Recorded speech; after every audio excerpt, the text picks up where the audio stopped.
Hello বন্ধুরা, আজ আমি একটি প্রবলেমেটিক স্কিনের ওপর কাজ তোমাদের সাথে শেয়ার করতে চলে এলাম।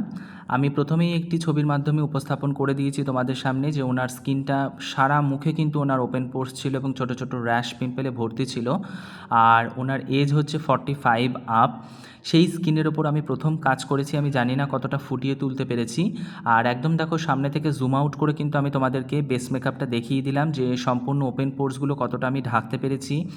আর তখন আমি করছিলাম আই মেকআপ, আর ওনার ড্রেসের সাথে ম্যাচিং করে কিন্তু আমি সুন্দরভাবে আই মেকআপটা ক্রিয়েশন করেছি।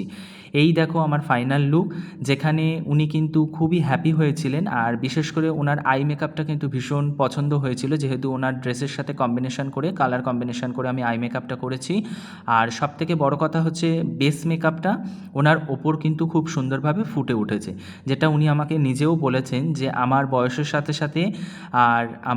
সাথে সাথে ম্যাচিং করে যেইভাবে তুমি পারফেক্টলি বেস মেকআপটা করেছো সেটা কিন্তু খুবই ভালো হয়েছে। দেখতেই পাচ্ছ ওনার লুকসেই তোমরা দেখতে পেলে ওনার মুখে কিন্তু সম্পূর্ণ হাসি ছিল।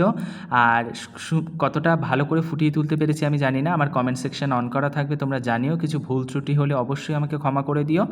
আর আমার ইউটিউবের চ্যানেলটির পাশে থেকেও, নতুন চ্যানেলটির পাশে থেকে আমাকে অবশ্যই সাবস্ক্রাইব করে দিও। আর পাশে থাকা বেল আইকনটা প্রেস করে অল নোটিফিকেশান অন করে রাখবে, যাতে কোনো পরবর্তীতে নতুন ভিডিও ছাড়লে তোমাদের সামনে তার নোটিফিকেশান চলে যায়। তো আজকের মতো টাটা, বাই।